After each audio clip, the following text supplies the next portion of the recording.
All right, welcome to another episode of Randy's World. Today we're going to talk about mental health, and I want to just start with a disclaimer that I am not a therapist, but I do have some training in mental health.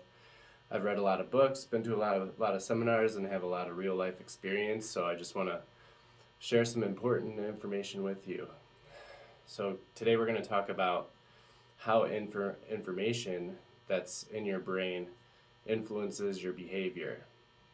And so I'll talk about some of my personal current issues, um, like even going back to my childhood, and that's usually where it all starts for most of us, is like I've had some self-esteem issues just from the way my parents naturally parented me, and they didn't know any better. But if you use words like "hey idiot" or "do this" or whatever, like "you're a dumbass," or even these little things can affect your child's self-esteem. And like I have a trouble with like public speaking and things like that because of that. Not to say that it can't get better, because that's what I'm doing here. I'm like, I have my podcast here and I do some YouTube stuff, and all of that is kind of getting me over any self-esteem issues that I had as a child. But it helps too to reframe those things.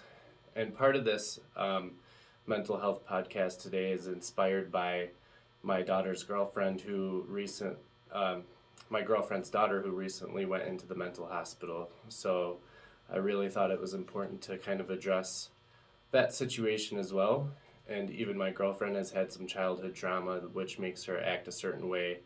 And you have to find the compassion and the understanding to look beyond people's actions and see their true intentions, and even below their intentions, see their heart and see their trauma and see past that and understand why they are acting the way they are, because it's usually got nothing to do with you.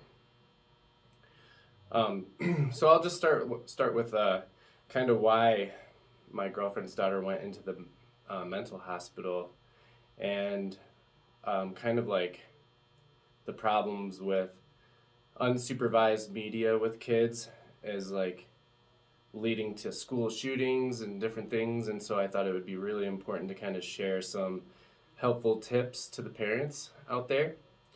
For example, like Five Nights at Freddy's is so big and so popular that it's part of the scholastic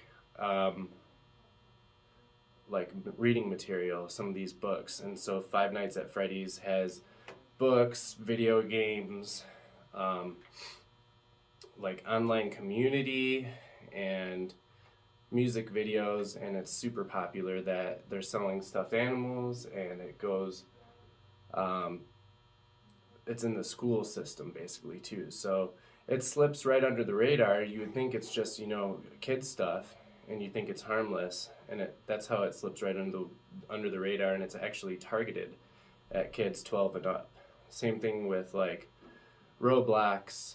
I've heard there's a lot of child predators posing as kids that are actually older adults, and Call of Duty, where even a roommate that I used to have would play Call of Duty, and I would hear him literally cussing out little kids and hurting their self-esteem. So all of these things desensitize kids and fill their heads with the wrong information. And when you put garbage in, like things that are full of anxiety, you get garbage out, and you end up with anxiety in real life situations where you don't normally need anxiety to get through them. So what you have to do is you have to train your mind on purpose with seminars, books, and good information in order to supersede and get rid of this bad information and the bad influences that you've wired your brain with. So I personally went to several Tony Robbins events. I think he's the best in the world maybe at transforming lives. He'll teach you how, in this one seminar, Unleash the Power Within, I learned how to basically change my physical state, my physiology first, and just learned how to deal with some of the trauma and interact with other humans. And that was probably the most intense, like 5-day training. And then beyond that, though, books like The Body Keeps the Gore, Untethered Soul, so many books in my Audible account. I think Audible is probably the cheapest learning tool that you can have in order to train your brain with. So I don't personally like staring at the pages, staring at paper, but Audible is my favorite tool, along with Spotify and the podcast there, such as like Aubrey Marcus. Tony Robbins even has a podcast. Ty Lopez has a podcast, and all of these things train your brain with the right information so you can get beyond your emotions and you get some awareness about your emotions. So like when you do have trauma in the brain and it's stopping you from living the life that you want to live and from chasing your dreams, and it's causing you to lash out at people and act out at people, you have to get to the root of the problem.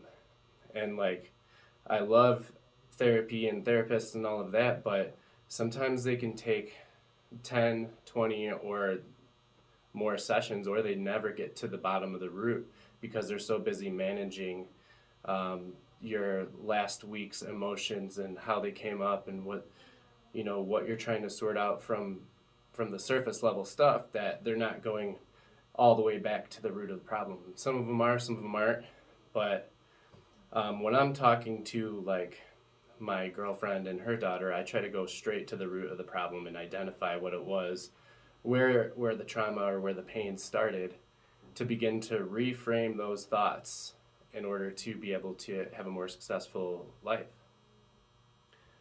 Another part of this is like when my daughter's girlfriend went into the system, it basically started like this, and the system's broken. So like the first thing we did was a local clinic evaluation process where they ask you some questions and determine if you're like mentally safe to be in the real world, for example. And after only 10 minutes of talking to her, they decided that she needed to go to a hospital for further evaluation, and I don't think that was the right move. And also, kids are smart, and they can tell you what they want to in order to get where they want to go. And for some reason, she actually wanted to visit that place, because I do know that what the truth was. It's that she just didn't trust men, and I'm a new man in her life, and so she was willing to kind of do whatever she had to get away from the situation and wanted to get away. So she ended up wanting to put herself there. But within this broken system, there's of course good people, and they're all good people, but there's some that just don't know how to help, and they don't do the proper investigations to help. And so after that first evaluation, she was literally getting no choice but a ambulance ride, which was, in my opinion, not good for a kid's mental health in the first place. So the ambulance came, picked her up from the clinic, strapped her down to a gurney in front of everyone, and then loaded her up into the ambulance and took her to the hospital, where then they stick a needle in your arm, they check for drugs and other things in your system, and check your heart, and they do a little bit further evaluation there, but they're not really there to help you with your mental health at that point. It's kind of like a waiting period. So she was actually there for about 3 or 4 days until there was a bed that opened up, because the mental hospitals are all maxed out. And that's another issue, we shouldn't have this much mental health crisis going on right now. But that's where we're at. And so a bed opened up, she goes to the mental hospital, and by the time she's evaluated, they call us at midnight and start to tell us basically what's going on. Tell her, just their process, they start explaining, and then they try to say, okay, she's going to do some group therapy and some one-on-one therapy, and she'll get to interact with the other kids and whatnot. And so she was in there for about a week total, and when we went to pick her up, we noticed that the nurses on staff were really worn out. They're basically dealing with crisis management the whole time that they're in there, and they're just kind of waiting for these kids to appear to be safe to go back out into the real world, but I don't think they necessarily give you all the tools that you'll need to deal with your mental health issues after you get out. So they'll try to line you up with other therapists and whatnot. But judging by the worksheets that she completed when she was in there, she really didn't get that much attention, and I think their attention spread too thin. So the system was kind of broken, it didn't work. When she came back is when I kind of started my own process. Even before she left, I started my own process to investigate what the situation was. So that means you have to investigate your kids, right? So she's not my kid, but anyways, I went through her TikTok to see all of the videos she's been making over the last few years, and looked at the books that she was reading, because something kind of told me to just check out this Five Nights at Freddy's thing and see what it was all about. And when I did, I watched a music video or two, and I knew right away that this stuff was, even though it was geared towards kids, it wasn't very friendly at all. It was flying right under the radar, but it's very dark, and subliminal messaging runs rampant through their songs. And the songs talk about suicide and self-harm and different things like that these kids are dealing with. And so I investigated even further by reading the first 10 pages of one of the books, and the scary stuff in there can even give me a little bit of anxiety just reading it. So I could recognize how if you keep on adding this stuff to your system, you can end up with a lot of anxiety in the real world. And I remember when I was a kid, I watched Terminator 1, probably between the ages of 6 and 9, when my brain was still soft and I didn't know how to decipher the information enough to protect myself and know what's real and not real. And so I would actually have nightmares of robots chasing me down hallways. So, and this is like times 100, the amount of desensitizing information that she was taking in without being supervised on social media. She was being fed a certain algorithm when she would go to certain places, and she would actually seek out, music and friends that are, alike and what aligned with what she was feeling, which kind of perpetuates the problem even worse. So it's okay to have friends, but when your friends are all giving you the wrong kind of sympathy, like if you're self-harming and they're saying those cuts are beautiful, that might make them feel good about themselves, but it's really not going to help them improve or stop the behavior or get better. It also kind of alienates everybody else in the world because they're not like you, and so they're irrelevant or dangerous at best. So it's better to also, find positive influences for your kids that are going to teach them good things and help them take in the information that they need. And also, we even notice this in our own lives with the government and how they are using social media and traditional media to influence us. So we always have to not only just look at media, even though we might have a trusted source of our own, we also have to really investigate the facts, the scientific studies on our own, and learn both sides of the argument. So if they're saying one thing, find out what the antagonists are saying and try to learn both sides and see what you could pick out from each side that may be true. And then you could also look for repetitive words that are manipulative words. Our government really likes to use those if you pay attention on the media. They'll use words like misinformation, domestic terrorist, pandemic of the unvaccinated, and these are terms that get repeated over and over and over on the media to try to push an agenda or make you think a certain way. So that way, they keep themselves out of trouble.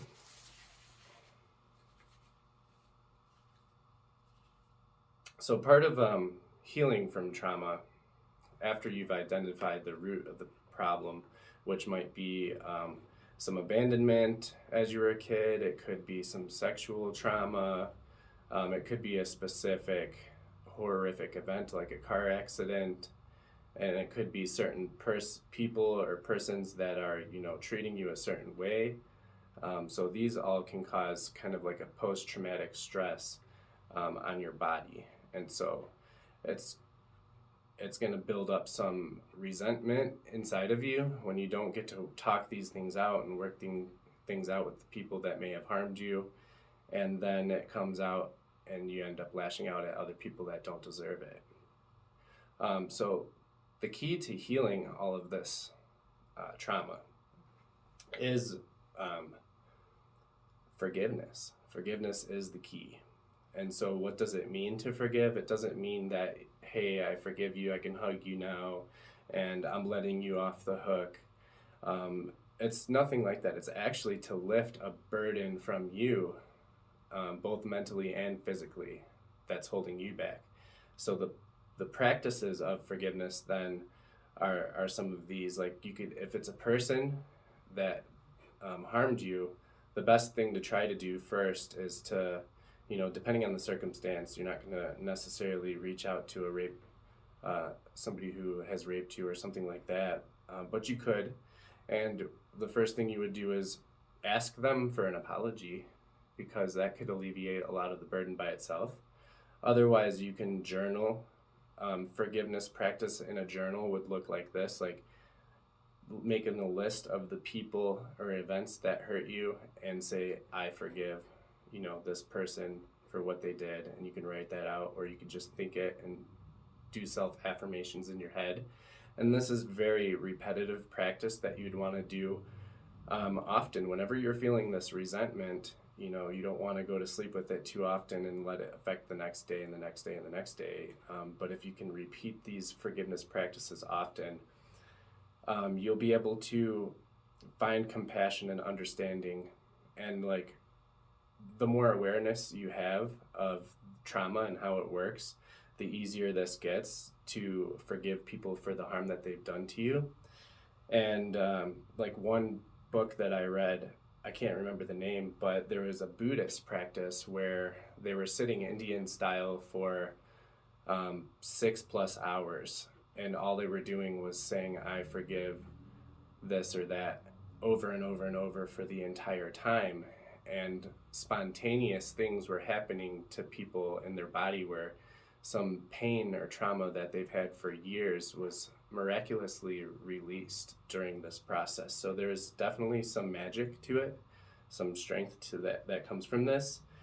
And then the more you understand the subconscious mind and how it works, and it kind of works like this, like if you're standing next to a cliff and somebody sneaks up behind you and they push you and you almost fly off a cliff to your death, but they catch you. And then the next time you're on like a roller coaster, maybe a year later, or you're by a high up guardrail on the side of a building, and you don't know why, but all of a sudden you feel a tension in your chest and you get really scared and you back away, and you might even have an emotional reaction. It's because like this event is stored in the body, and the body remembers, and it causes you to act a certain way when it comes back up. And so 95% of the time we're living through the subconscious mind, and the body is doing the things that's repetitively used to doing. And so getting into our conscious mind and finding that awareness to observe yourself and the way you're acting in the situation will bring you out of that and bring you above your emotions, so you can actually make good decisions about the moment that you're in. And then understanding that everybody has had trauma and everybody is always living most of the time in their subconscious gives you some room to forgive these people that have harmed you, because they have been harmed too in some way or another. Their mind wasn't right. Their intentions weren't necessarily to harm you on purpose and cause you problems for the rest of your life. And so their life must move on. And in order for your life to move on too, you could forgive them without saying that it's right. It's still wrong what they did. But forgiving them just frees that burden from you, so you don't have to walk around with that in your body anymore, and you can be happy and live a joyful life. So you got to take time and practice this, and use it to set firm boundaries too with people, because when you do forgive them, you don't always want to lose the safety of keeping them at the distance, because you can still keep them at a distance, but set the boundary especially for those that are close to you who haven't, done something super serious that you can't return from. You want to offer them the boundary for them to grow and for relationships to grow for you, because at the first red flag, you're getting rid of and cutting everybody out of your life. You're not going to have anybody left, and you wouldn't want that to happen to you if everybody did that to you. So you got to kind of find love through that feeling of disgust, because the people that harmed you are just hurt people too, and they need your compassion and love to grow. So you could set boundaries instead of just totally deleting people. Like, hey, if you're always yelling and screaming at me and verbally abusing me when you drink, you set the boundary of, hey, when I'm around you, you can't drink a single drink, because this is what's going to happen and this is how it's going to make me feel. And so if they're willing to be your friend and if they love you, they'll compromise and they won't drink when you're around. So don't be afraid to set boundaries. And I believe that there are no bad people, just people do bad things. And it's because we're in our subconscious mind. So punishment, as far as the justice system goes, it will protect others from people who do bad things, such as rape or murder, but it doesn't solve the issue. So you don't always want to punish people necessarily for what they've done, because that's not necessarily going to help them get better. So that's why I like the boundaries idea. And you want to take the high road too, because if you try to get even, like if somebody does something like cheat on you, it's not going to benefit you to just cheat on them back.